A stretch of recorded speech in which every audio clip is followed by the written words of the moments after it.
Anti-France sentiments are boiling over in Pakistan. France leave Pakistan has trended all day on Twitter. Some are even calling for the death of the French ambassador. The French embassy in Islamabad has been turned into a fortress. Every French citizen living in Pakistan has been asked to fly back home at the earliest.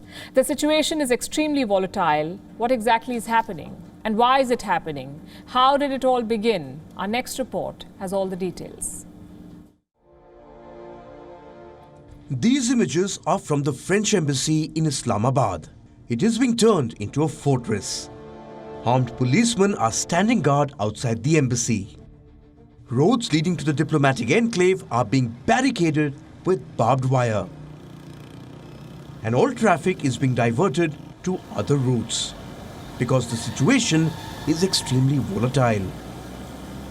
Just a few miles away, anti-France protesters are running riot, demanding the release of this man, Saad Hussain Rizvi, the Emir of the Tehreek-e-Labbaik Pakistan, a far-right Islamist political party.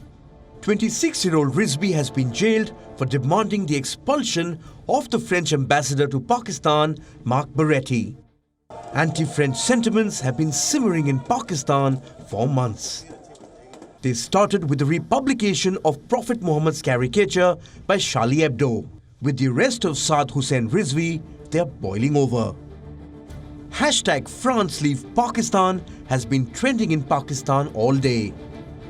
There were 55,000 tweets as of Thursday afternoon. Some of them even called for the death of the French ambassador.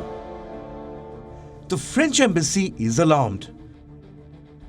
There are at least 445 French citizens living in Pakistan and 30 French companies registered in the country. They've all been asked to leave Pakistan temporarily.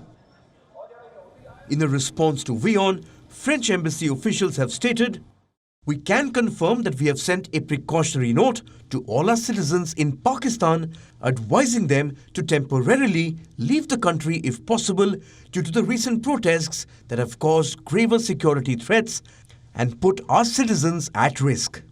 French nationals are not the only ones at risk. The protesters are not sparing their own Pakistani brethren. In Lahore, a Pakistani cop was beaten to death by an anti-France mob. Similar violent attacks are being unleashed on the police at almost every protest. A total of 7 people have died in the clashes, and 300 policemen have been seriously injured.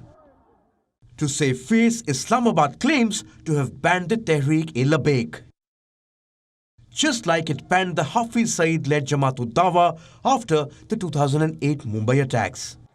Suffice to say, the ban will only be on paper.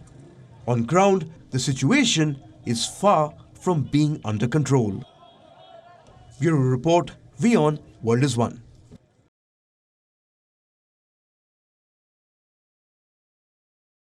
WION is now available in your country. Download the app now and get all the news on the move.